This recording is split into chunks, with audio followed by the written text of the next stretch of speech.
This is a class on, it's always difficult to write the description so it would attract general audience. So it took me some thinking to come up with this, and hopefully I'll do justice to more than what it is. Now, I'm scatterbrained, I'm disorganized most of the time. But I think I learned this from Bob that I'll give outline. Over the 4 weeks, we'll cover history of electricity. Then we'll talk about the role of bioelectricity in brain. That was the starting point with mapping the brain and electrical activity. Then we'll obviously talk to a matter close to my heart. Then there is more to electricity in body than just brain and heart, because all of you know brain waves and electrocardiogram. That's become part of the normal medical workup, but there's more to it, and the cell and energy has a lot to do with it. And so we'll talk more about some of the recent research. As the tools became more sophisticated, people have been able to record electricity in a very micro voltage type of thing. So that has changed. The last but not the least, the uses of electricity in medicine, not just for diagnosis, but also for treatment. We'll emphasize that as to how, how we can stimulate the brain. And as usual, the good and bad goes together with any technology as to how DARPA is trying to use it for military purposes and funding huge amount of research. So that has gone along with it. And last but not the least, some cutting edge research that is done for rejuvenation, learning from the smallest animals. Okay, so that's our outline. Now, all of you are, know the story of Frankenstein. And just to make it easy for me, the New York Times had a review about a new Frankenstein movie that is going to be released in November on Netflix. Okay, so if you want to see, get away from Boris Karloff and other stuff. So this is, I'm too cheap to subscribe, not Netflix, but there you go. This is the movie, they were talking about, and it's a lot more realistic and a different view of looking at Frankenstein.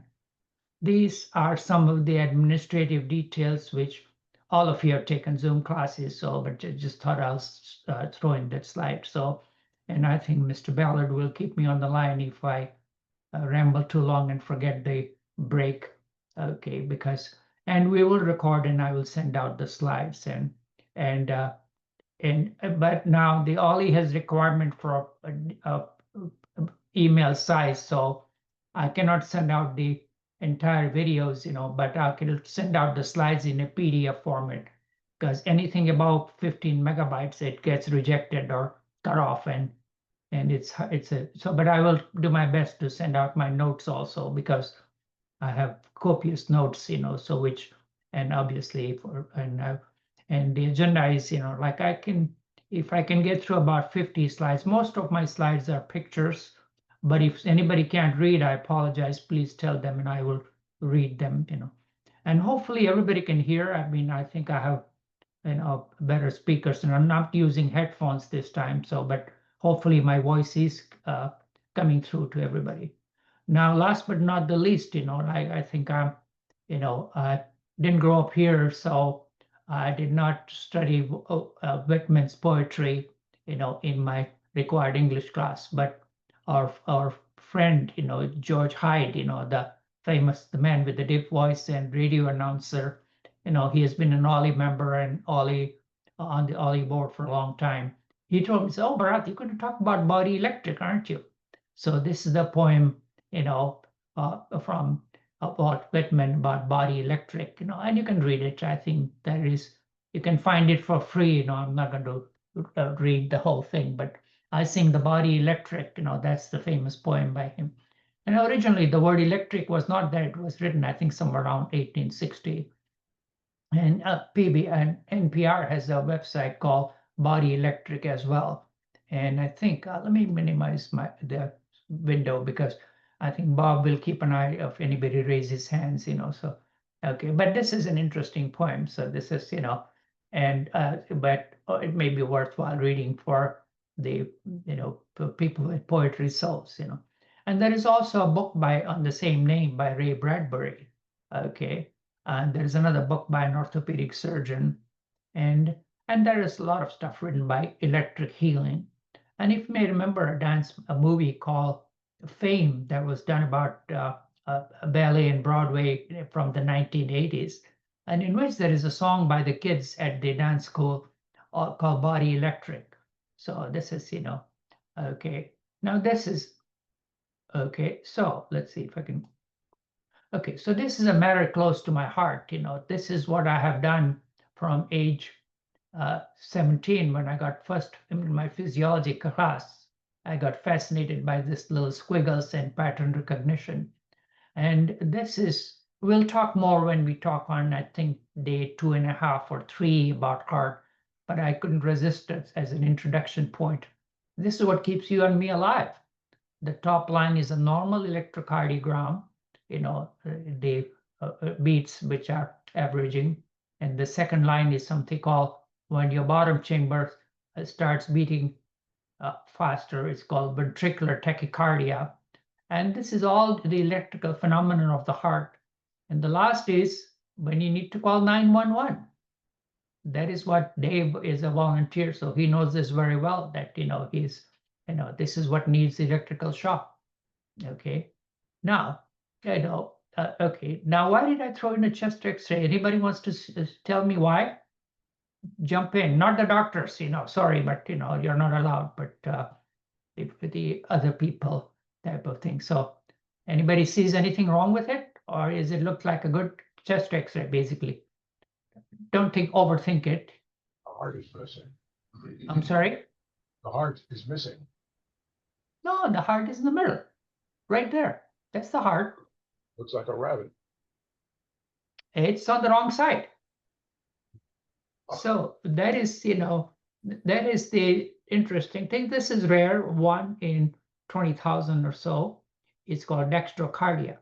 Now, the interesting thing is that as John, is the genetics expert, and we have learned to moderate molecules and genes, but not the big things like the body plan.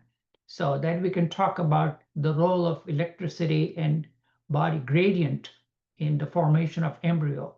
Okay, so that we'll address as the time goes along. We'll talk about it on the last days.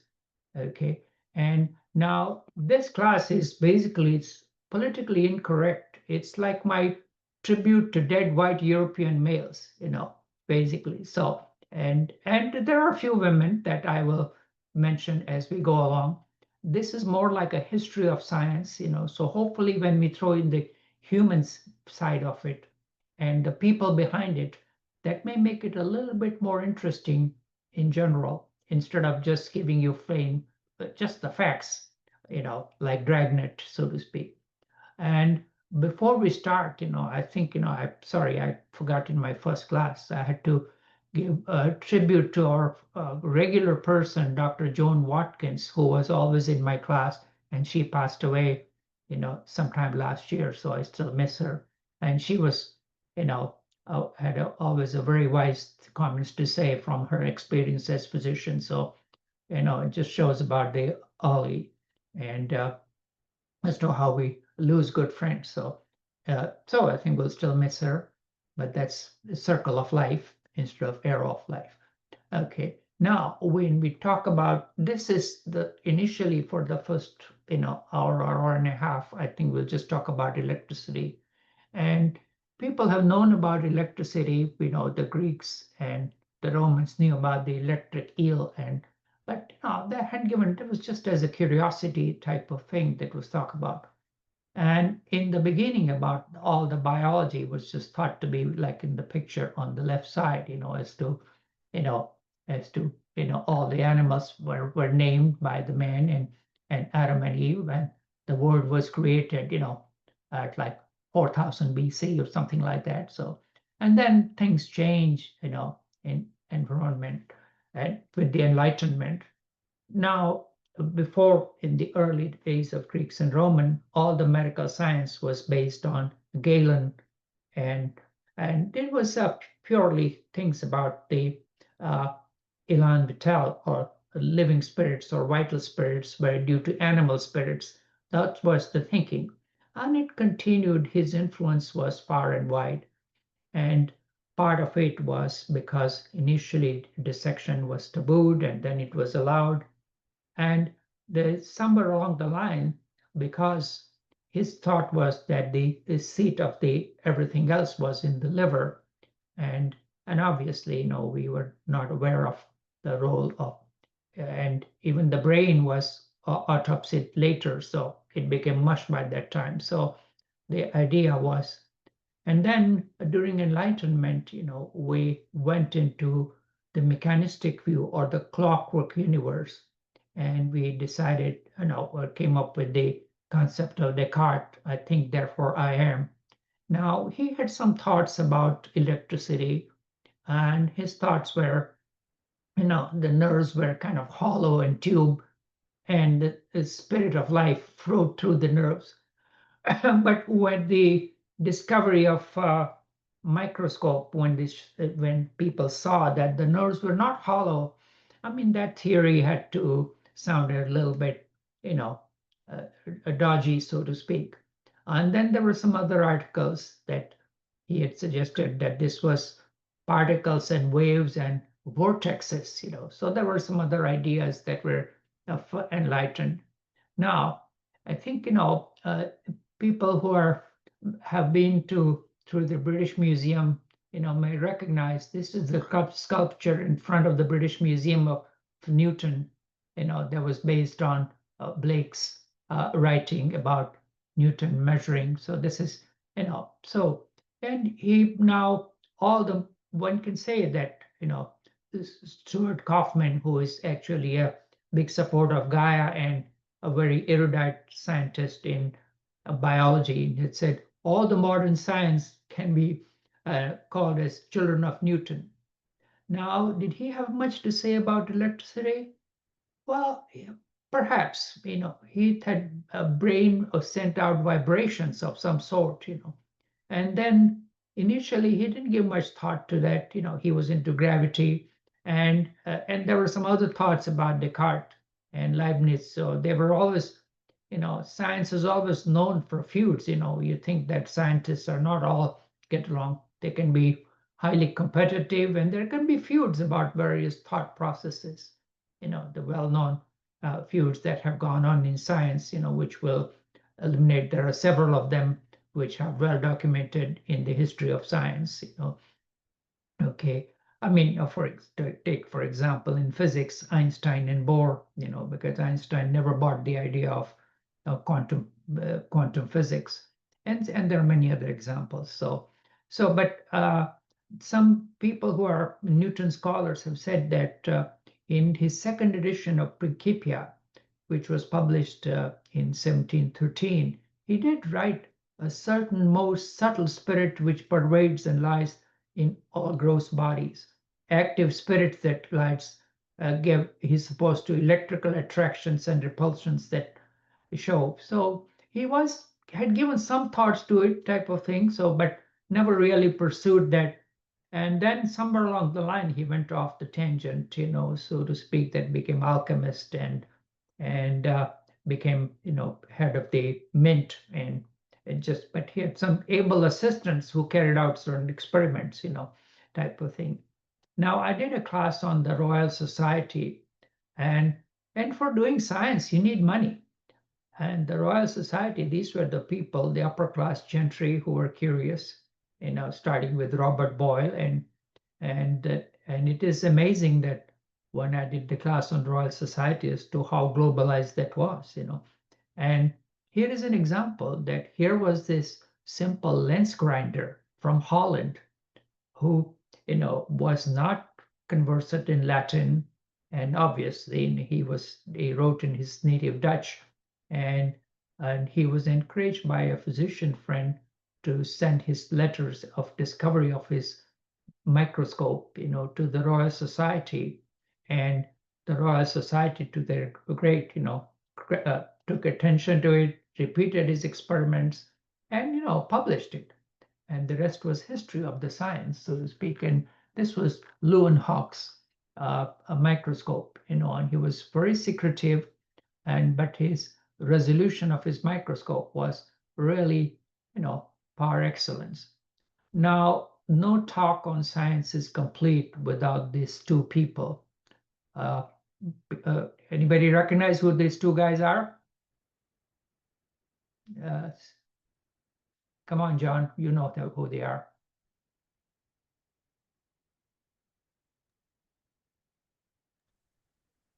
Okay, all right. I think maybe John didn't hear. But that's Charles Darwin on the left and Gregory Mendel on the right.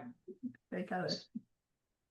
Okay, so the biology talk, has to include the credit to these people. So we'll talk more about them as we go along. Okay, and now at the same time, there was a rise of the German science, and a well-known physician, scientist, biologist, social activist, that I think unless you're a physician, you may not have heard about it. Now, a guy named Virchow, okay, and he was ahead of his times, and this is his statement. Obviously, Latin was the lingua franca, that omni cellula e cellula means life comes from cell. So he was, this is now, you have to realize that this was before the discovery of gene became widely known in Western Europe. So the cell was the unit of life. And then science goes through fashions, that we went through the era of anatomy during Galen, about gross anatomy, and we went through a lot of false starts. And then obviously one can say that the 20th century is the century of genes, and now the pendulum is perhaps looking at the entire web of life, that we are interdependent upon varieties of other matters, we are connected. And I think I did a class on microbes.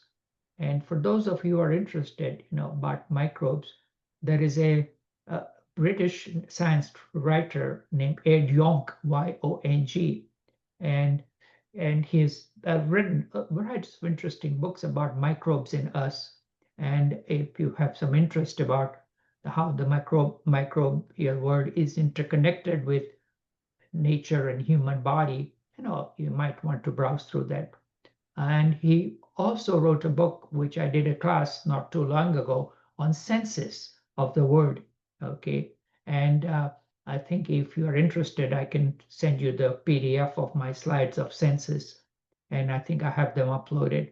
And the reason why I'm getting into it, because a small portion of the senses is relevant as to how animals use electrical sense to navigate the world. I mean, objects starting not just from electric eel and fish, but also whales. And so it is interconnected as to how our topic is going to be segueing not just in humans, but also through the entire animal world. And just to point the point that this is a well-known science writer physician named Siddharth Mukherjee, who has written some varieties of good books. And one of his books about cancer was made into a PBS series called Emperor of Melodies, that some of you might have seen that in. The book was written, I think, in 2012 or something, and was made into a TV program by Ken Burns, Emperor of Melodies, that tells you about the history of cancer and chemotherapy, that you may be interested in it as science. And the second book he had written about the history of genes. Okay, but his most recent book is about the Song of Cells. Okay, as to how the cell is the center of biology. Okay, I mean, not to take away anything from genes, but cells have, because we all started as a single cell organism and became multicellular, and how we learn to collaborate, because the liver cell does not all of a sudden start to decide and producing insulin. And at the same time, I'll have a lot more to say about the role of cell, as we go about, as we go along further in the talk. Okay, okay. Now, this is I think hopefully if people can see this, type thing. And this is the second one, is the book which had made revolutionized the thinking about interdisciplinary science. This is written by a quantum scientist named Erwin Schrödinger, called What is Life? And he was, obviously, as it happened to hundreds of other people, he had to leave Nazi Germany, and gave a series of lectures at Trinity College in Dublin. And one of his lectures was about what is life. And now, remember, this is before the discovery of DNA. And he had incorporated the idea from, as a physicist, much to the chagrin of biologists, he had ventured into their field, that life is a self-sustaining, uh, you know, uh, organism, and he proposed something called aperiodic crystal. And based on this, as a physicist, he was interested to the energy, and something which is well known to physics people. It's called second law of thermodynamics. So he was incorporating all of this science from uh, atomic science to energy and information, as to how the coding information is transmitted. And he had proposed something called aperiodic crystal. So that book had an impact larger than life on various scientists, including James Watson, the famous, or rather infamous, man of discovery of DNA, and who was the pioneer in the genome project. And but that's another story. And before that, that this is okay. This is another book by another Frenchman. It was written before that, about the physical agents of living cells. So that was what life. So before Schrodinger, this was written a lot before that, several years ago. And I think I can let's see. I'm sorry, I covered that up. I think Okay, so so this was one of the okay. I think just a second. I think I'm going to stop sharing. I'm going to do something differently, because I'm just getting a very small image which I want to be able to expand so I can see the slides. Better. Let me just expand it. Okay. Oh yeah, that's better. Okay, now I can see the slides, because otherwise I was getting a very small view type of thing. So okay. So okay.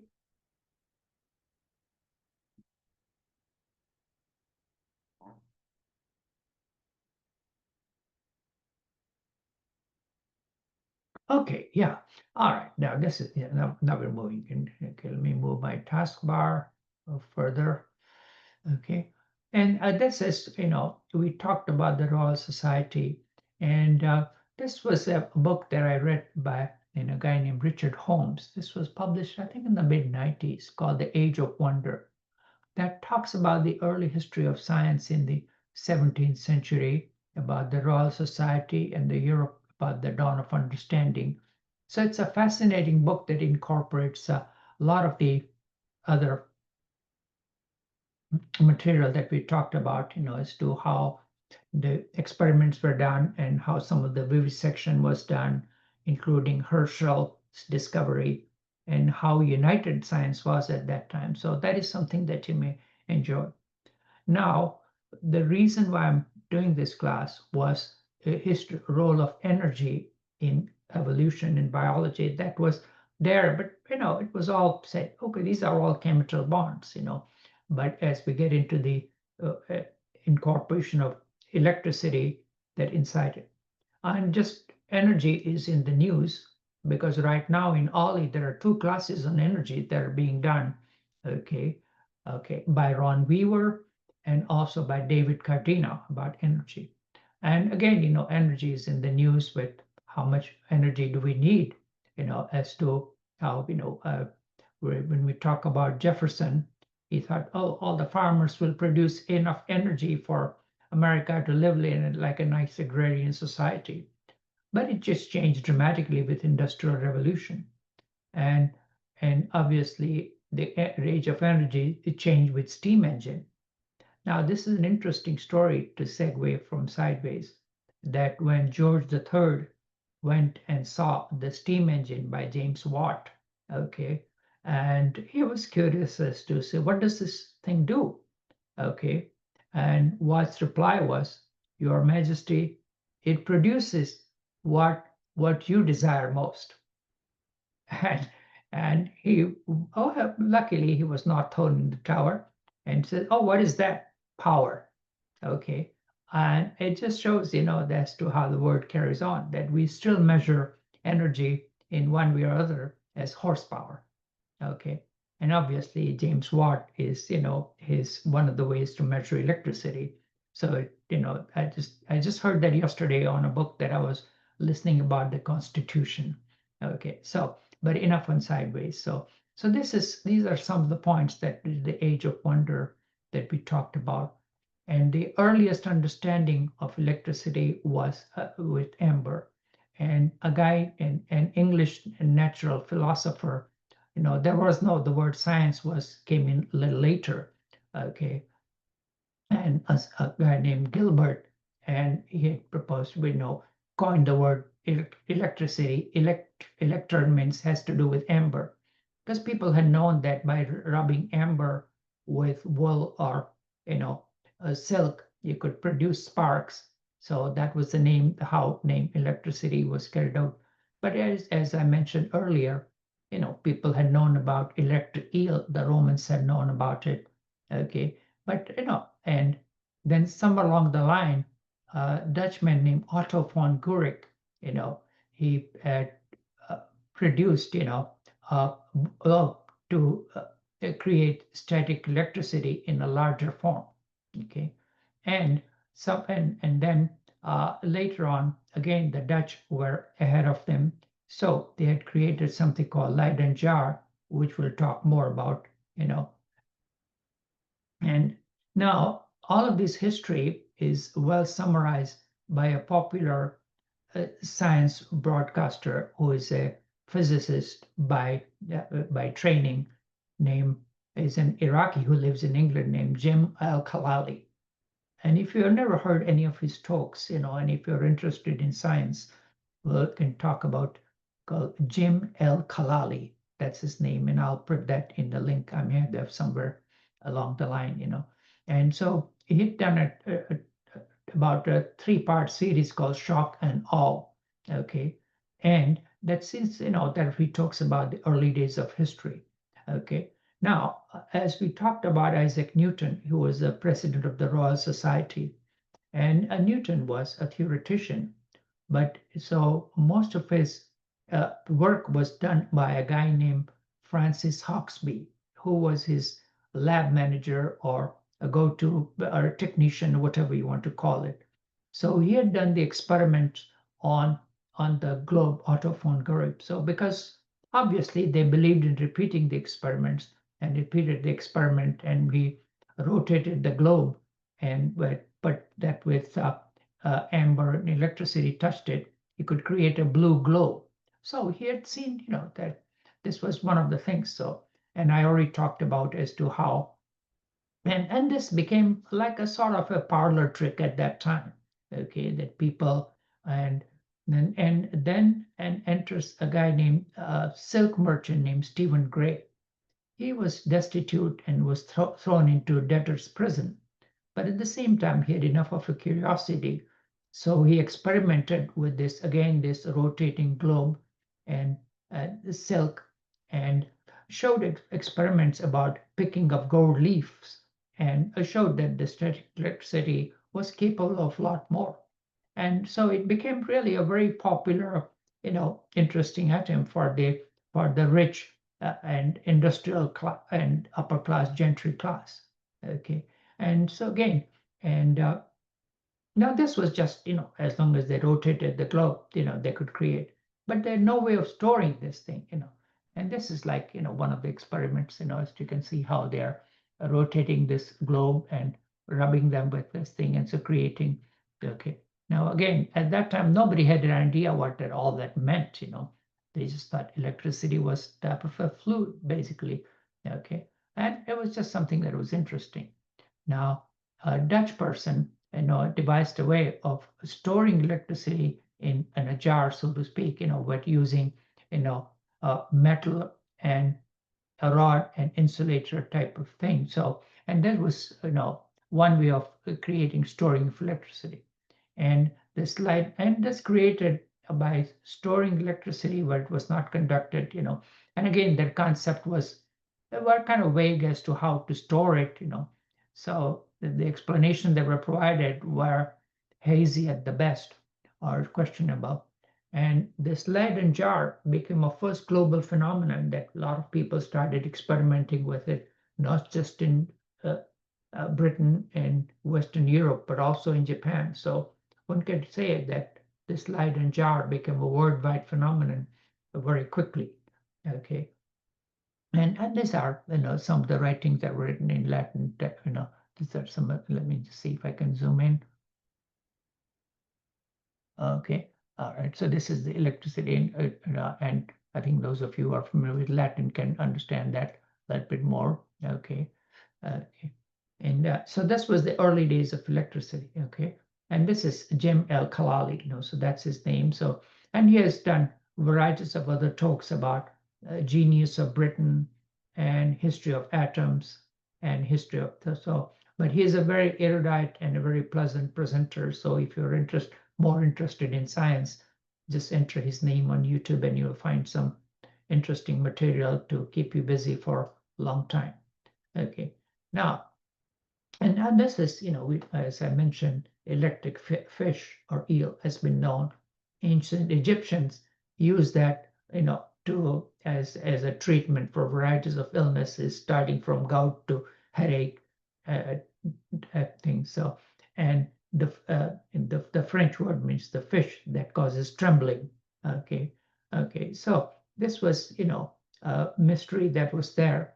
Okay, and again, and so now when we talked a little bit about Leyden jar experiment, there is high charge versus voltage, and some of the people did get some substantial shocks with that. Okay, and so this was, one of the curiosity that was around it. Now let's continue talking about electric fish. There are varieties of fish, there are several hundred species of this, that in Europe, in the British literature, it was called torpedo fish and eel. And so there are, huge number of species as to how evolution has created another way as a defense mechanism and a science of communication. So that is an interesting evolutionary side things, because understandably, okay, vision was not when you are, thousands of feet under the ocean, that was really hard to, communicate. So varieties of means have evolved.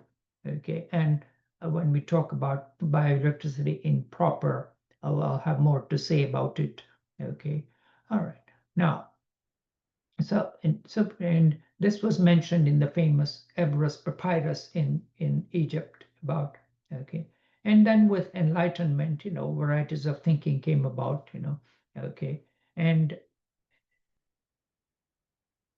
okay, yeah, so we talked about the varieties of number, okay, and this is another more examples about how the electric eel and amber, and we already mentioned some of the, okay, let's see, yeah, okay.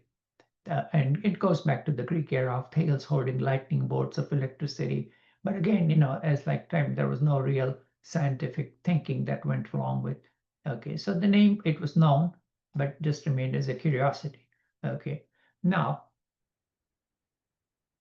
if I wanted to maintain my citizenship, obviously the start of uh, electricity has to start with Ben Franklin, who is every schoolboy has learned about his kite experiment.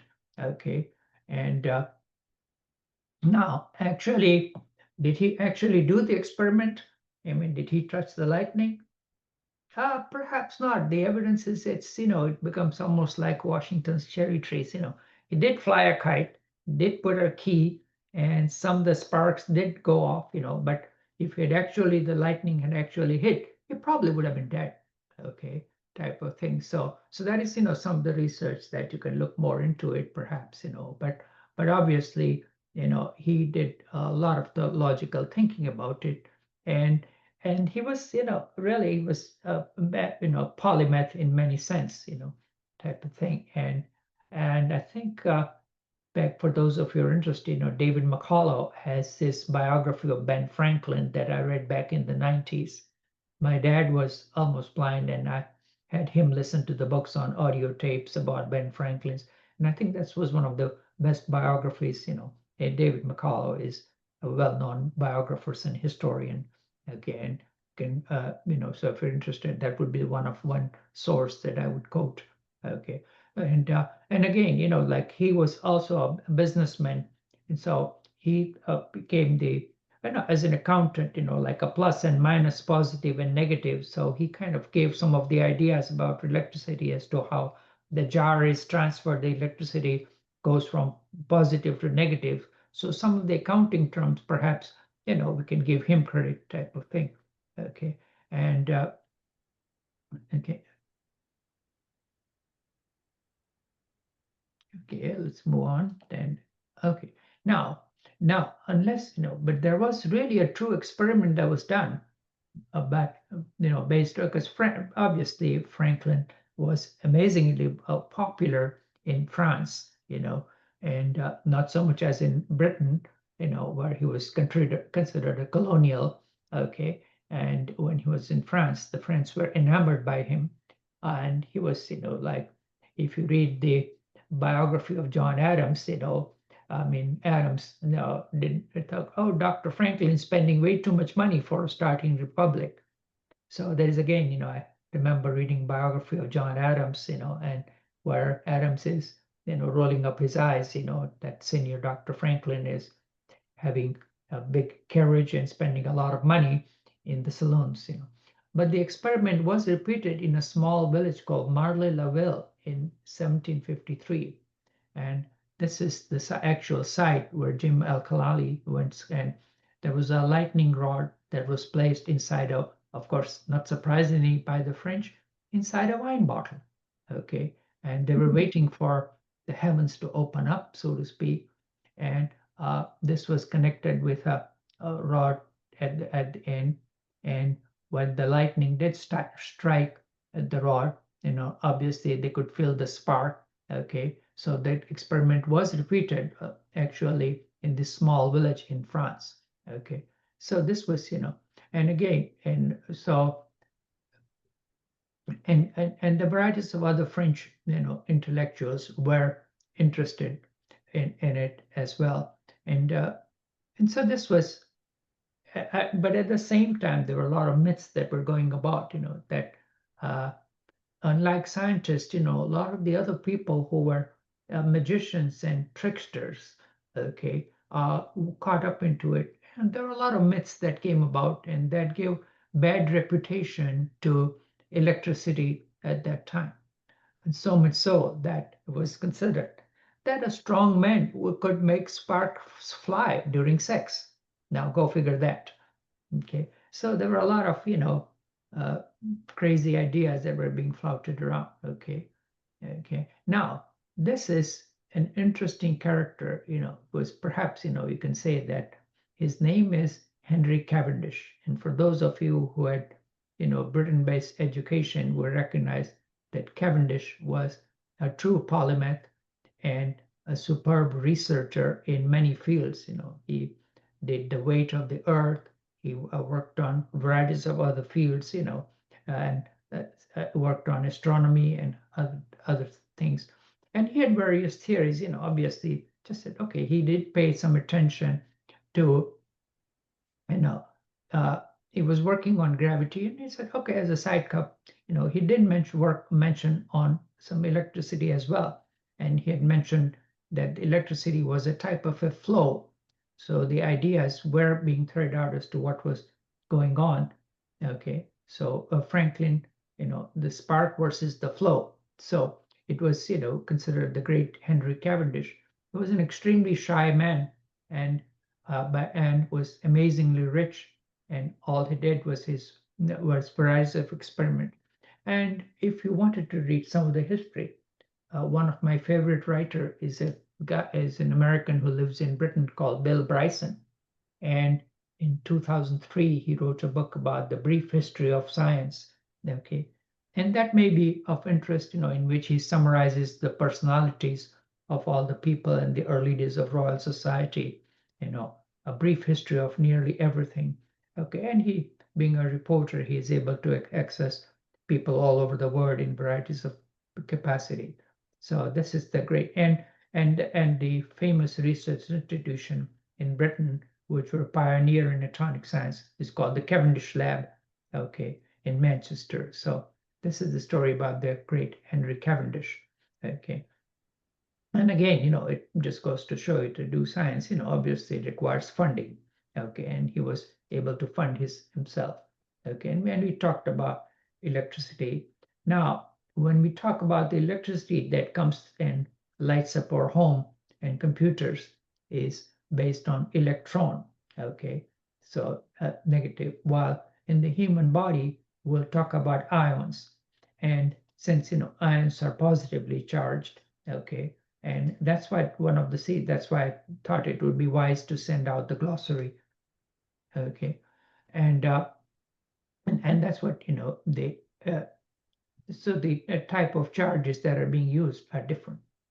Okay, that brings us to now we have at least introduced the subject of this care of electricity, but before we segue into that, now I think I'm trying to go into a chronological fashion as to this. So many discoveries were going on simultaneously, so I may feel like I would interject. I'm not digressing from the thing, but at the same time, animal electricity was. Now this was again the rise of Italian science, and one of the earliest universities were University of Bologna, okay, and scientist named or naturalist named Galvini was interested in the animal electricity and started doing the experiments on frogs, and with the benefit of the Leyden jar, he was able to experiment on frog nerves, and was able to make the leg of the frog jump, and then he proposed that there was electricity inside the animal itself. And again, remember that this was the animal electricity or living spirits, because they were all, followers of Galen, and so they believed in the animal electricity. So so here he was showing that yes, this is definitely a proof there is electricity inside the frog itself. Okay, and now at that time, simultaneously, a few miles down in the University of Pavia, there was another man who was doing research. His name was Alessandro Volta, and these two people had a diagonally opposite personality. Galvini was cautious, shy, a good lecturer, and religious, obviously, and a devout Catholic, to say, as was the norm in those days. Okay, and on the other hand, Volta was rich, outgoing, a self-promoter to an extent, and was willing to uh, change his thoughts according to the laws. Now, again, we talk about that this was the Napoleonic era, and when Napoleon was expanding his empire, he had made science uh, just what we are seeing now as to how the history repeats itself. He had to sign the loyalty oath, okay, and Galvini would not sign the loyalty oath, while Volta did. So he became the favorite of the emperor, okay, and Volta, initially was, but obviously he was ambitious, and he had done his own experiments with varieties of metal and something called brine, which is basically salt water. Okay, and then he was able to generate electricity. So his idea was that Galvini is totally all wet, and the electricity has nothing to do with it. It's the metal itself that is creating electricity, and he's introducing the charge inside the frog nerve end and creating. So that was one of the earliest feuds that was called Galvini versus Volta. So Galvini was the supporter of the biological variant, while Alexander Volta was a supporter of the physical variant. Okay, so you can just see that, and there were a lot of scientists were taking sides. First, they would go in one way, then they would go another way, and obviously they had various mentors. So you can just see the publish and perish sort of controversy, and people's personality had a lot to do with it as to and Galvini was very cautious. He took his time in publishing, while Volta was a self-promoter. He would send his preprints or testing to various other scientists all over Europe. So it was an interesting thing. So okay, now at the same time, that and even the politician, even Napoleon got involved in it, and he had offered a price of about 6,000 francs, so or 6 or 60,000. I'm getting my numbers mixed up, but that was almost close to $1 million in current value price. Okay, about deciding the difference between animal and physical electricity. So it's an interesting story as to how finance and political support was introduced. Okay. And so this was, the early days of electricity. Now, at the same time, people were, not about doing self-experiments, and some of them have actually jolted their own skulls, and that segued into the idea of medical use and reviving, the dead type of protocol. Now, unfortunately, Luigi Galvani had done his famous frog experiments and had published, you can just see this was written in Latin, viribus electri citates in morte muscularis, and then somewhere along the line, a paralyzed man was shocked. Okay, and the varieties of physicians, followed into it. Okay, now it was interesting how progressive the universities were. That even University of Bologna had a woman professor named Laura Bassi. Okay, and she did varieties of experiments in physics and animal spirits. Okay, and so this was, they were in some ways they were ahead of his time, and that was one of the few female names that I could find. Obviously, there were other ones on vaccine side on Britain. Okay, but we are digressing. Okay, all right. So okay, I'll finish up with Volta and then we'll take a break. Okay, now the Volta had done with varieties of something called, he put varieties of discs on top and with layers of brine in between. Okay, and created what is known as the first pile called voltaic pile, and that still carries his name. Okay, we name the battery as a voltaic pile. So his name has been memorialized type thing. And he discovered something called electrophorus, which is the varieties of different metals that were found in pile. Okay, so this was Volta. Okay, and so this controversy carried on as long as, and Galvani unfortunately died young, so Volta had his this thing. So now I think we have come up to 11 o'clock, so we should take about a 5-minute break, or if we can pause the recording and my over talk type of thing. So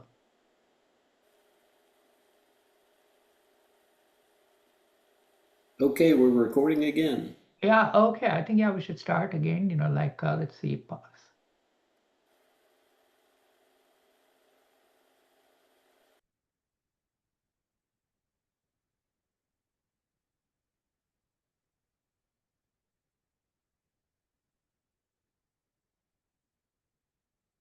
Okay, can you see it now?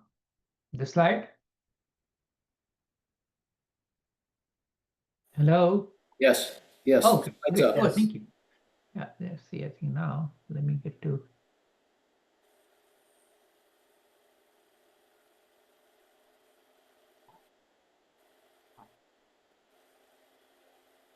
Nope, I think, but actually I have a problem. Something goofy, went goofy.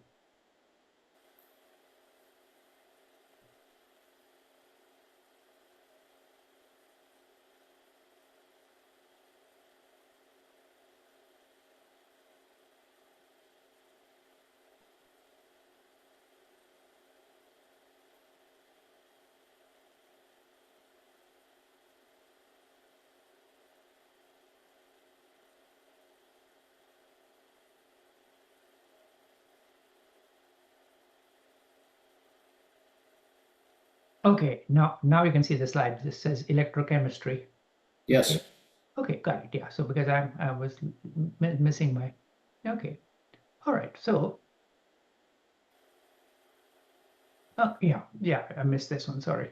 Okay. Now, so this was the anatomy was in the vogue type of thing. So, as even in the 17th century, the anatomy of fish was dissected, and a guy named Lorenzini, okay, had described something called the ampulla of Lorenzini, was discovered, that, how this was the organ that was responsible for electricity generation in fish, okay. So they had some ideas, obviously they did not know the exact physics behind it, but anatomically they had located that there is something that and you can imagine that this almost looks like a voltaic battery, the cells that are stacked on top of each other, okay. There's varieties of cells. Now, obviously, they had microscopy at that time, so this were nerve trigger, and these are cells, okay.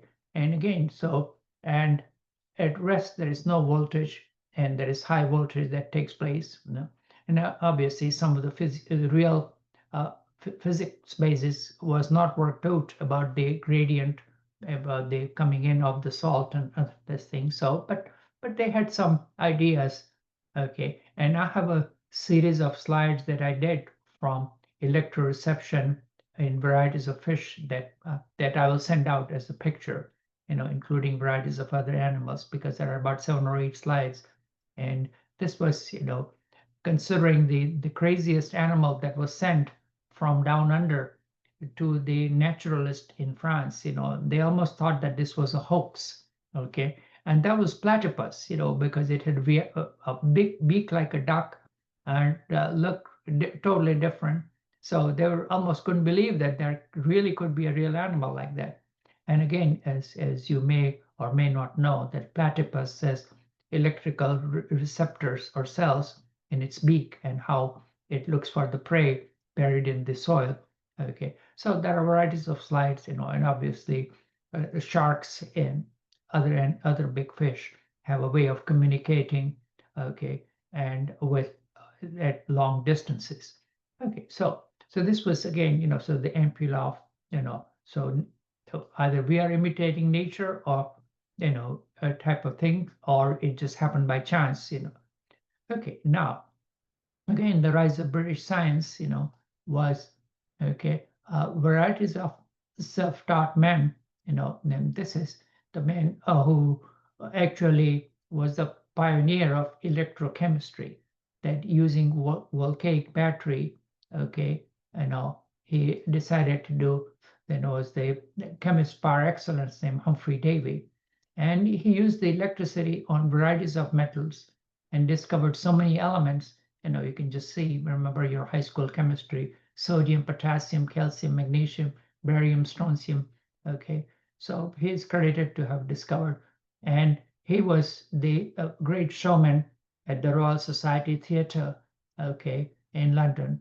And obviously, not just a self-taught man, but he inspired varieties of other able assistants. And he also discovered the chemical changes in water, and discovered varieties of gases, okay. And not only that, for good measures, by connecting 800 piles of voltaic battery, created what was the first thing that was needed was a light to come over the darkness. And so he created the first arc light, okay. And at the same time, so now one can say that even algae, and we can create photosynthesis. And here is the example of how we can innovative approach from algae, from hydrogen. It can be created from sunlight and photosynthesis. So how we can connect varieties of other sources. So this was the rise of electrochemistry by Sir Humphrey Davy. Okay, now followed by that, he had an equally able assistant who can be said is the man who put electricity on the forefront, Michael Faraday. He was again, not an, as Monty Python would say, not an upper class twit. okay, but as a common son of a layman, son of a bookbinder, and worked as an apprentice from age 12 onwards, as was the case during that era, okay, but at the same time was tremendously curious and read all the scientific papers that were passing through the Royal Society, and not only that, was able to convince Humphrey Davy as his assistant, and it was an interesting relationship. And then outsmarted the teacher, and was varieties of experiment that he carried out. And one can say that he was, he coined a lot of the terms: electrolysis, splitting various compounds by electricity, electrolytes, electrode, anode, and cathode, all what we know about, okay, all the terms that we commonly recognize, these were all coined by Michael Faraday, okay. And again, so we can say, and at the same time, some of the other experiments that were done was nothing short of groundbreaking and brilliant, Okay, let me go back to it one more time, sorry. Okay, and he put varieties of metal rod connected with a battery inside mercury and created a rotating motion, okay. So one can say that he created the first electric motor, okay. Now, at the same time, the people on the continent were not being, sitting on their thumbs. Uh, Scientist from Sweden, Hans Christian Ørsted, he experimented with magnet, and he showed that electricity could move a magnetic needle. Okay, so we were coming together. These two forces were coming together. Okay, all right, and so we can see that two fundamental the properties of nature were being combined. Okay, so no, I just thought that how research and experiment, theory and experiment were lagging behind. And I thought this cartoon had nothing to do with the talk, but I just thought the caption was funny. Okay, it's the theoretical science, the discovery of the wheel. To be honest, I would have never invented the wheel if it hadn't been for Erg's groundbreaking theoretical work with the circle. Okay, so I just thought that was rather funny, this thing. Okay, so again, now so this was, so Ørsted and Faraday were doing the experiment at the same time. A chemist from Sweden, okay, and he had proposed that these were varieties of ions that were positive and negatively charged, so he had incorporated chemistry inside these two sciences, basically. So physics and chemistry were merging, to create the science of electrochemistry, okay. And now again, this was, now keep in mind, this was before, okay, the discovery of atoms and the modern era of atomic science that started with Rutherford. Some of you attended the class that I did on atomic bomb and hydrogen bomb, where we went through the history of early days of atomic science with Rutherford and other, Niels Bohr, and so that's we're digressing. Okay, now where were we? Now, at the same time, people were not interested in really finding out what actually occurred. Some of the people who were not scientists but were entrepreneurs were just interested in making money from the electricity. How can we use this, to make money, type of thing. So when these two forces were combined, and when people could see that they could move the magnetic needle and create electricity on one side to the other and connected at the distance, the first use that came about was on simultaneously. Sometimes it happens in science that on both sides of the Atlantic, a guy named Joseph Henry and another guy named Sturgeon in Britain, they discovered that this could be used by a rotating magnetic needle through the coil, and created the first advance was called telegraph. And it took a long time. A lot of the American businessmen and scientists and engineers on both sides decided to put a cable across the Atlantic. And after huge investments. And this was the first government-sponsored science, that the government and the industry invested huge amounts of money to put a transatlantic cable, and it took them almost 10 years to perfect the things. But then finally, Queen Victoria was able to send a telegram to President Buchanan, from the coast of Britain to Newfoundland. Okay, and that was the first transit, and this narrowed the word, okay, and changed the whole communication link at that time. Okay, so this was, how electricity was monetized, and again, it changed the heads of the history. Okay, and this is again, this was a powerful force, and then later on became, as to how.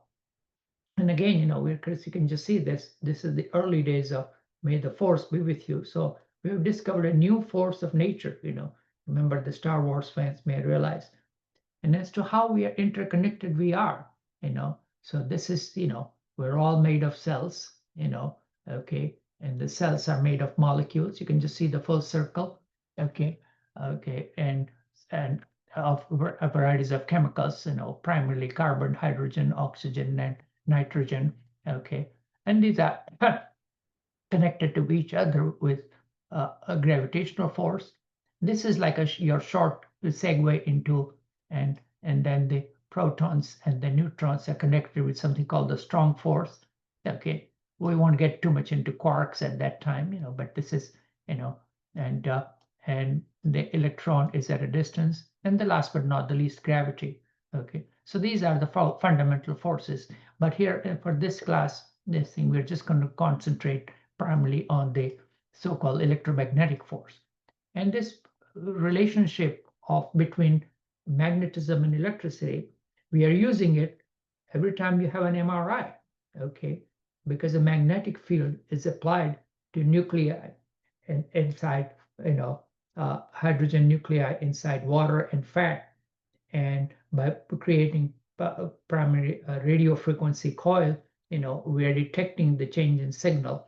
And so every time if in MRI, you're using, practical use of electricity, okay, kind of thing. So the science is, we're standing on the shoulders of the giant, as we can give them credit for that.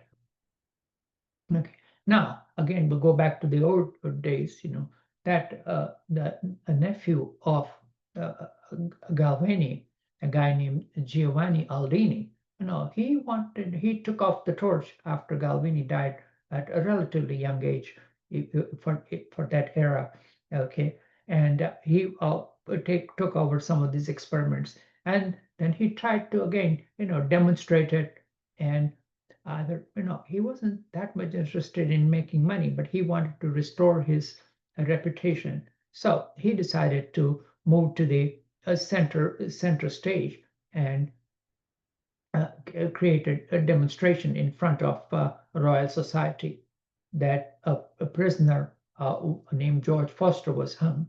So on a cold day, he took his body and decided to put, voltaic electrodes inside this body and try to see what happened. Okay, and he again, so this was getting more and more dramatic experiments that were done. And again, when he put this electricity inside this, inside his ear and inside his rectum, the corpse's face twisted, and even the right hand jerked. Okay, and created, and obviously, some of the people, some of the, upper class ladies fainted, and it created a real, dramatic event, to put it mildly. And obviously, that was not, it was a different era where they could do any things on the prisoners' experiment. So the class society of Britain was, very much played a role, and so and again, so this was, and it is possible that Mary Shelley may not have witnessed it, but may have heard about it, and that may have led her to write the classic of modern Prometheus. Now it's interesting when you look at the Prometheus history, regeneration of liver, and when we talked on last day about regeneration, it's interesting as to how the Greeks, the mythology knew about regenerating. Liver is one of the few organs that can regenerate a very, and if you cut off a lobe, part of it will regenerate. Okay, obviously other parts of your human body will regenerate, which is your intestinal wall, but you are shedding the intestinal wall. Okay, so and so that was, and then again, when they did experiments of various cadavers with electricity, that opened its eyes and fainted. Okay, and now this was, and the British establishment had certain interest in it, because they wanted to identify, were these people who are really dead or they were in coma, because a lot of times it was not easy to diagnose death, because if you're in coma or drowning was very common. So people had this fear. Now, this is interesting that there actually was a patent issued to have a bell uh, inserted inside your coffin, which you can pull. Hey, I'm not really dead yet. Okay, so there was a patent issued by the US government on this bell inside your coffin. Okay, so Aldini was offering an alternative to make a real, identifying a real dead versus somebody who's not dead. Okay, now, and he tried shocking the brain, and unfortunately, for whatever reasons, he picked the wrong organ, and perhaps has to do with the classic anatomical teaching that the brain was the center. Okay, why he didn't decide to shock the heart is beyond me, but there you have it. Okay, and then again, while applying this thing, that he was thinking about using the use for medical uses, and incontinent, he went around and finally found a poor soul volunteer was suffering from what they call it melancholia at that time, which was probably either a version of catatonic schizophrenia or so. No, we don't know for sure. And in 1801, he decided to shock him with gradually increasing voltaic battery shocks. And lo and behold, after about 15 days, the guy did get better. Okay, and so that that really may have been the start of electroconvulsive therapy. And then a lot of con men got into the act, and tried to use electricity for varieties of purposes, primarily to monetize. And some guy created a con artist named Graham in the United States created a device with two metal rods, and tried to sell that for all sorts of illnesses, your rheumatism, gout, whatever you have it. So it was, this the name James Graham. Okay, and then somebody else was, a guy named Perkins, a Connecticut doctor, and decided to use electricity and was chastised by the American Medical Association. So varieties of, they just started to market a device called metal rod tractors. They were just two, like a device with iron and brass metal, and it was supposed to cure just about everything. Okay, and he was chased out of the United States, but had better luck in Britain, and varieties of who is who, participated and bought his device. Okay, and somebody in Britain had even marketed a celestial bed by giving electricity and giving performance and making sure that you were able to conceive. And he would charge 50 pounds for it, which was a large sum. And so much so that people who were in the know became cynical about it. And Lord Byron wrote a poem, which is, in this little site, what varied wonders tempt us as they pass, the cowpokes, the tractors, that is the device that he's talking about, galvanism and gas. Now, at the same time, during Humphrey Davy, he had created nitrous oxide. And obviously it was a fashion about the various nitrous bars where all the upper class gentry, the lords and ladies, would go and sniff. And it is laughing gas, as and got high in a way and enjoyed it. So this was one of his statements about how the bubble had bursted. It behooves that nobody decided to use it for pain relief, and the idea stayed dormant for hundreds of years. But again, we're digressing. Okay, so this was the misuse of medical quackery, which went along with it, treating gout, rheumatism, fevers, headache, toothache, menstrual irregularity, whatever, anything you name it, so this was, the bad side. Okay, all right. And so again, uh, curing sterility and infertility, okay. So this was, again, set back the things that little people got disillusioned by it, type of thing. Now, again, it wasn't finally, not everybody had given up on it, now some of you may or may not be familiar with, but the rise of German science. Okay. By the way, if you wanted to read real, cultural history, one of my favorite historian is an Englishman named Peter Watson. Okay, and he's written varieties of books, and the one that I read sometime in the 90s called The German Genius, which shows the rise of Germany, from the time of Frederick the Great to Goethe, and the rise of German science, in chemistry and archaeology and linguistics. And this was one of the earliest polymaths of Germany, was a guy named Alexander von Humboldt, and he was, a true polymath in many senses. Like there were a lot of people where he was, obviously very rich.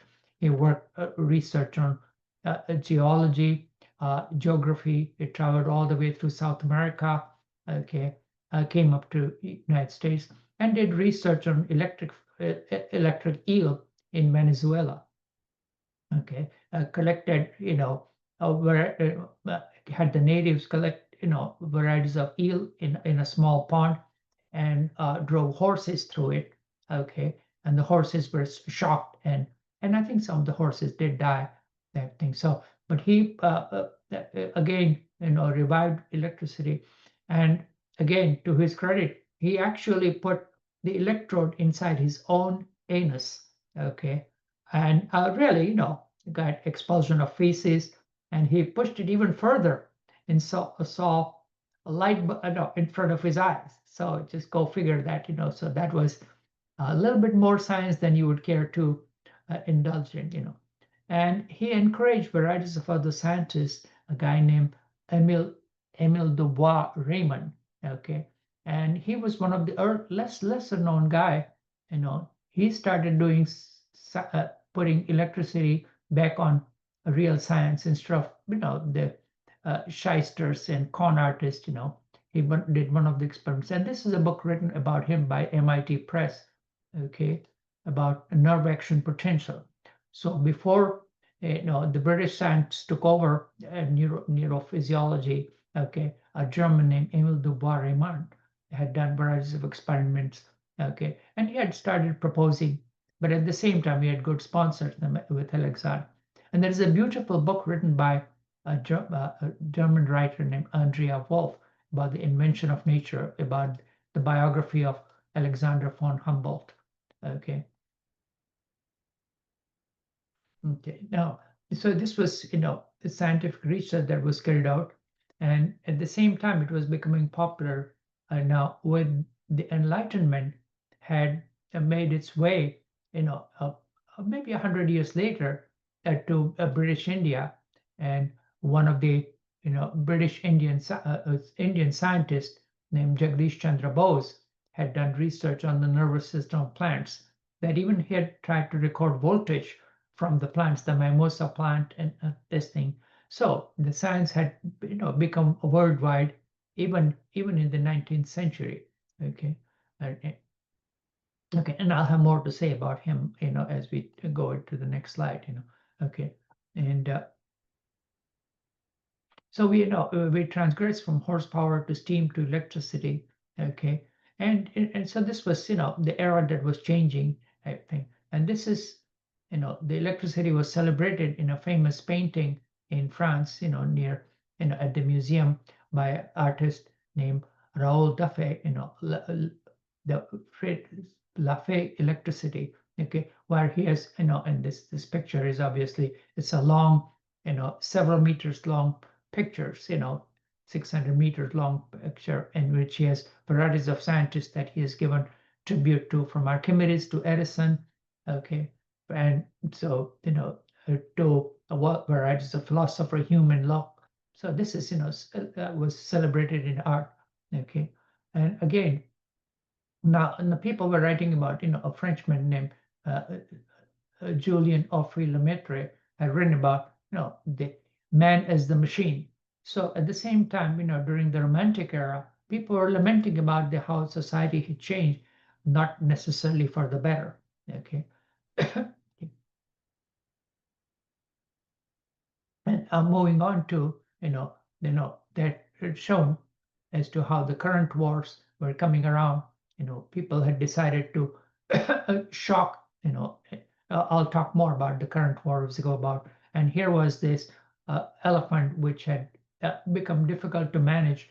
This elephant was shocked in somewhere in the United States. I think it was in New York area. About the topsy of the elephant was shocked with alternating current, to show how dangerous it was. Okay. Okay. And so this is, the uh, use and abuse of technology has a long-standing history. Okay. And last but not the least, that and very early electricity was used to, kill, kill people, like how much amount of electricity it took, in 1890 it was failure, and the great wars that went on between Edison and Tesla that went on. Okay, and again, we're still using that in stun gun as taser.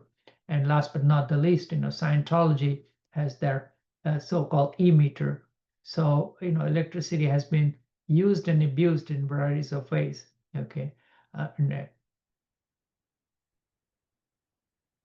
okay, and now this brings us to another big war that went on.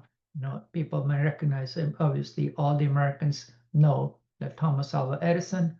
Okay, but at the same time, the next person who was two totally different people. Edison was a researcher, engineer, and at the same time, Nicholas Tesla was classical theoretician and a very deliberate researcher.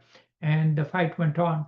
Tesla had discovered something called the Tesla coil and Tesla egg, and he came up with the concept because Edison knew how to make money. His idea was to go where the money is. So he decided to create to light up, use electricity to light Wall Street. Okay, but they had to put relay stations at at really every quarter of a mile, basically, and that would have been nearly impossible to electrify the whole country. While on the other hand, another industrial and investing house, believed and bought out the Tesla papers. Tesla had proposed the alternative current and with the AC transformer, and had come up with the idea that would have reduced the need for having relay station at relatively short distances. And Tesla's idea was supported by Westinghouse, and obviously he proved to be correct. And originally, as the story goes, Edison had actually hired Tesla and had promised him this thing, and he finally went back on his word, said, "Oh, you're a European, you don't know our ways," type of thing. So Tesla, and now Tesla had good contract with Westinghouse about getting royalty, but somewhere along the line, it just things fell apart, and Tesla died destitute, depressed in a hotel in New York City, talking to his pigeon. And Tesla has, become a cult, and was before even. Excuse me, I think oh yeah, this is better. So there is a movie that was made about it, called Current War.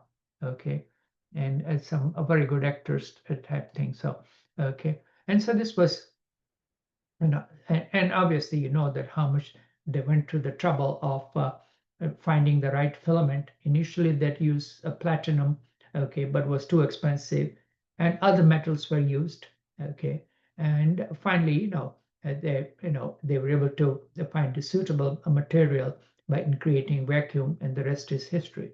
And at the same time, same research was being done in Europe by a guy named Small, and the European contract was different, in Britain.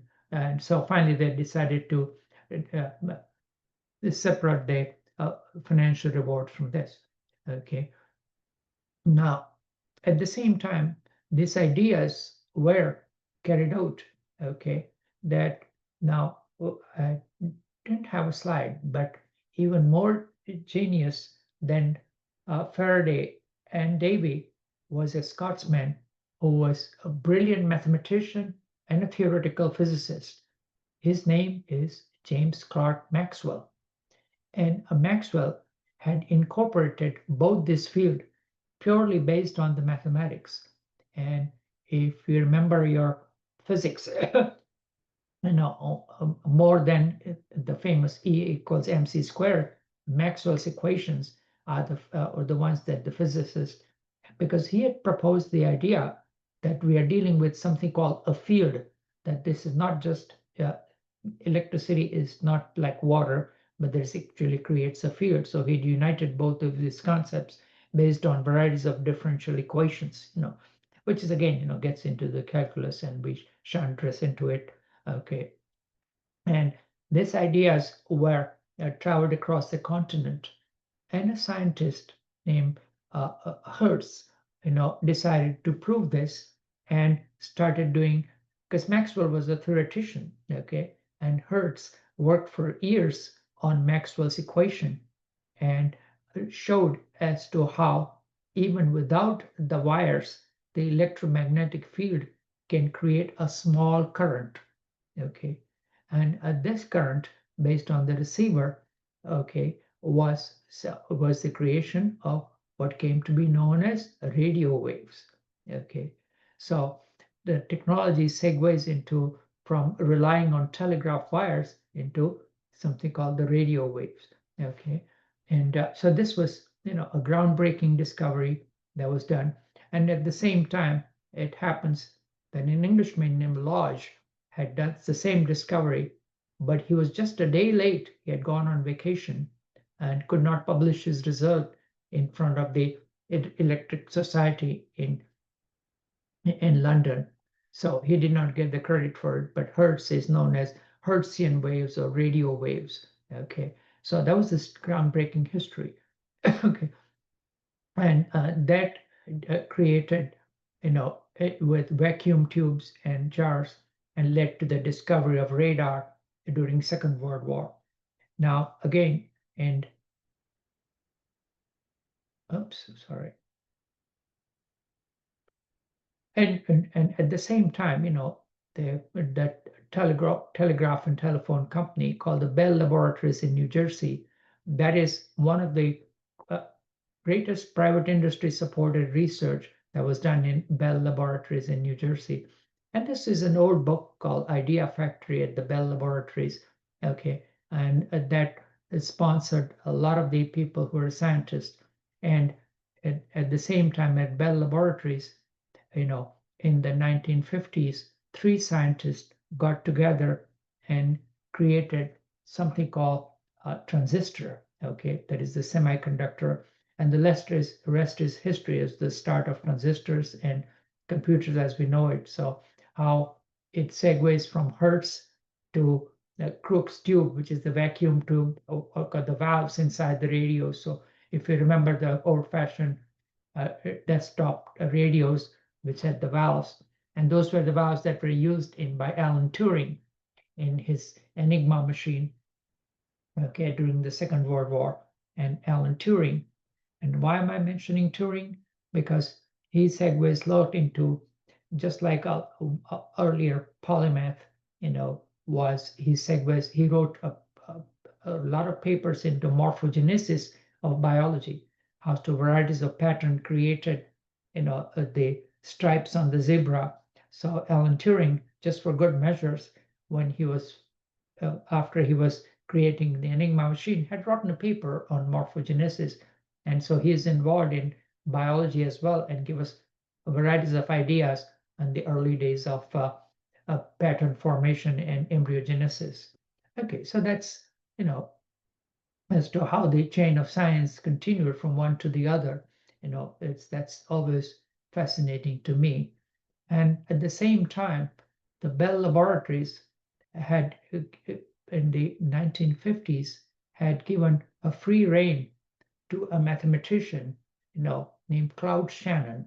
Okay, now that name is not as well known as Maxwell or Einstein, but should be, because he was the father of what came to be known as information theory. And information theory has something to do with the telephone cable wires. Okay, it has to do with something known as signal noise ratio. Okay, and so based on that, on purely mathematical basis, Claude Shannon created something called the information theory, and that is the basis of computer science. Okay, and so if you look at the history of computer science, he figures looms large on computer science. Okay, and again, in biology, the information, obviously the information molecule is none other than DNA. That's the code. Okay, but now we may say that obviously having code does not necessarily mean that you can create the entire organism, because it's a lot more complicated than just having the code alone. So there is a role for energy and the other things that takes place. So it just goes to show as to how the interdisciplinary science that connects from physics to chemistry to biology to computer science that is linked. Okay, and it's again and now how the same way with life, a lot of the scientists are beginning to think about how the web is connected. And obviously, we've all heard about the microbes. And now, and this is, the finally, just to finish up the size, this is, I said these are the infamous Maxwell equations. Don't even think about looking at it unless you are really into physics or engineering. Okay, and this was the famous experiments of Hertz. Okay, and you can see how simple that is. That a simple coil where he patiently looked for electricity by changing the electromagnetic field, one is able to discover the signal. Okay, and this was, like we said about the semiconductor crystal. This was the Indian scientist named Jagdish Chandra Bose. Okay, he was, trained at one of the East India Company schools, got a degree from Cambridge, went back to Presidency College in Calcutta in the early 20th century, and did experiments on semiconductor crystals and showed as to a wavelength of microwaves, and did the early experiments of radio. But he was a true scientist, was not interested in getting patent for it, So he decided, and he moved on. He had done this research that was highly recognized by the Electrical Association of Britain. Okay, and he moved on to doing research on biology. And as I mentioned earlier, he talked about the nervous mechanism of plants and became a real professor. And unlike him, a totally opposite personality was an Italian who had not discovered anything, but was curious and had read all the papers of Dr. Lodge and Dr. Bose, and decided to put all of them in a nice little box and went where the money is. Okay, because who had the money? The British Post Office. And so he sold his idea to the British Post Office that had deep pockets and they needed naval communication for the Navy Empire, for the British Empire. Okay, and that his name was Marconi, and Marconi got the Nobel Prize for radio, and Professor Lodge and Bose were left standing. Okay, so that's goes the history of science, which always fascinates me. Okay. Okay, I think we have 10 minutes, so we'll just go. And now I already showed you that on the biology front, these are the two people who, we already mentioned. But at the same time, the so-called New Darwinism started with the discovery of genes. Okay. And last but not the least, that a lot of you may have heard of this book, which was probably sold a lot more science copies, other than, just like Hawkins' book about time and a Big Bang. Okay, so it was a very popular book, but we'll talk more about it later when we talk about cell biology. But we should probably at least introduce the subject of the brain, okay, which was the neuroscience. Again, the famous feud in biology is always fascinating. The two people who were the neuroscientists, again, were different. Well, Ramon y Cajal, okay, he was a Spanish, physician and microscopist and an artist for good measures, and he was looking at, obviously, it was people had in the early days of pathology, or microscopy or bacteriology, people had good stains for staining red blood cells and tissue, but the brain had higher fat content, so it was difficult to stain. So an Italian professor named Golgi had discovered a special stain with silver nitrate. It's called Golgi stain. So you can just see that the nervous tissue is stained black, okay? And it shows up very nicely under microscope. And now Ramon Cajal, borrowed Dr. Golgi's technique of staining and decided to study brain tissue. And the controversy was, are nerve cells just like a long continuous reticulum or individual cells? Okay, so the reticular theory means it's all one big no, like a web of trees, like branches. This was proposed by various other scientists and was believed by Professor Golgi in Italy. Okay, while the individual cells that are called neurons, okay, that was proposed by other scientists, but it was Ramon Cajal, who took up the torch and defended the so-called neuron theory, okay, that this was, okay, and the field continued, all the way through, even though they both won Nobel Prize, still, even and it turned out that Ramon Cajal was correct, okay, that there are individual nerve cells. The axons can be several meters long, while the pyramidal cells inside the brain, which is the top layer of the brain, that can be very long and can conduct messages with electricity and later on with chemicals, all the way down. So Cajal was correct. And there are varieties. So there are about half a dozen different types of cells inside your brain, which are responsible for the various layers of the brain. Okay. But the feud, even during the Nobel Speech Committee, Professor Golgi would not give up, and it just continued all the way along. Okay. Okay. And it was, they shared the Nobel Prize. Nobel Prize Committee did not want to get into this argument between two giants. Now, it has made the popular culture. If some of you who may be familiar with this show called Big Bang Theory on American television, and the physicist, the theoretical physicist character named Sheldon, asks his assistant to buy a gift for his girlfriend, and she buys this famous painting of Ramon Cajal's artwork. And as you can see, he's looking inside a microscope. It is not magnified on television, and he's drawing this exquisite drawing. So Dr. Cajal was an artist par excellence, and Sheldon decides to keep the painting for himself. Okay, instead of so I'll just keep it myself. So it just makes into the popular culture as well. Okay, enough digression.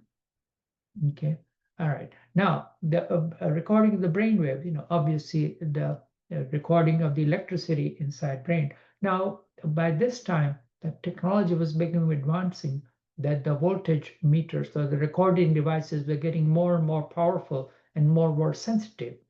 So a German scientist, he was able to, work through the thick skull of human body and was able to amplify in the voltage enough to be able to record, okay, waves.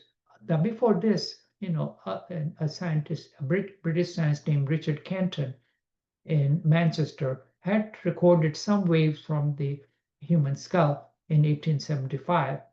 But Berger initially was lucky that he worked in, at the University of Jena, okay, and luckily he had a patient who had, a hole in the skull for either a tumor or pressure, whatever, And so he was able to record brain waves directly, from the brain. Okay. And again, he was, not surprisingly, being a German, he was very meticulous, waited for several years, repeated his experiments. And his initial experiment, people just shrugged shoulder, yeah, blah, whatever it is. But his work was, and the value of his work was recognized by some of the British scientists who promoted it. Now, he was a psychiatrist by training in the early 20th century, okay, and he suffered from depression, and eventually, I think, somewhere along the line, he was denied to accept Nobel Prize by Adolf Hitler, and then, it could not, after the end of war, he could not commit because he committed suicide in 1941, okay, but his work was, carried out and was widely spread by British neuroscientists who followed, and he recognized the value of it for what it was. Okay. Okay. And now this was the dawn of the British neuroscientist, starting with, British neuroscientist named, these are some of the who is who of British neuroscience, a guy named Charles Sherrington, okay, and who discovered, now this is, obviously you recognize this whenever you go to the doctors. Nowadays, nobody does physical examination except for some few neurologists, and this is how, he discovered the spinal reflex. Okay, this is called synapse. Okay, and that reminds me of a joke, of two psychiatrists, insulting another one. If he had another neuron, he would almost form a synapse. Okay, so it requires, the so-called the words, the inhibition and stimulation. That if you contract the biceps, the triceps will relax, type of thing. So this is in the arm. So I'm sorry, I'm mixing my terminology. If you contract the gluteus muscle, then the popliteal muscle would contract. Okay, so this is the standard reflex, and that was the early days of recognizing, and as to how they became, the basic neuroscience, the so-called upper and lower motor neuron, and this reflex is now obviously at this time we were still not sure that electricity was involved, but obviously the nerves travel not as fast as electricity through your house, okay, but the speed is different, and I'll have more to say about it as we go along. Okay, but that was the start of Lord Sherrington. Okay, now, and again, this was the heydays of British neuroscience. Okay, this was followed by Lord Adrian. Okay, and he had learned about various vacuum tubes and this thing, and he worked on varieties of EEGs, electroencephalogram, okay, and did the original research in neurophysiology, and he was, discovered the function of neurons in electrophysiology, okay, and at the same time, they were able to, now by this time the research in engineering was helping them because they were able to use amplifiers that were used in First World War. So they were able to record the activity of a single neuron, okay, and they were able to create what is known as all or none phenomenon. That once you stimulate a nerve, that will fire, okay, and it needs a certain threshold. So the concepts of neuroscience, which are now considered basics, came about. Okay, and okay, so this was the early days of neuroscience that went on the back of uh, engineering and electrical engineering primarily. Okay, now at the same time, the chemists were not sitting on their thumbs. A scientist named Henry Dale was working with ergot alkaloids. Okay, and ergot alkaloids were used in obstetrics and gynecology and can be toxic. And at the same time, it blocks the adrenaline type of receptor. Okay, and along the line, based on chemists were able to discover the workhorse chemical of nerve fibers called acetylcholine, which is the primarily neurotransmitter. So there are varieties of, let's just zoom in on this. Okay, there are varieties of amino acids, choline, and with the stimulation of the nerve, they secreted in the gap between the nerve between two nerves, and it stimulates the receptors and the proteins on the other side. Okay, so this is, and this has to do again with, varieties of what we call ion flow that takes place, of calcium ions that flows inside the terminal and releases this chemical called acetylcholine that binds with the receptors, and the channels, they are called sodium channels, which are varieties of protein molecules that are in the membrane of the cell. Okay, and it creates the ion flow. It's almost like a gatekeeper type of concept, and that generates the contraction.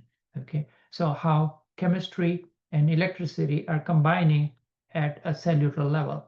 Okay, so this is okay, and this has, again, has a role in varieties of illnesses. This is not just lab work.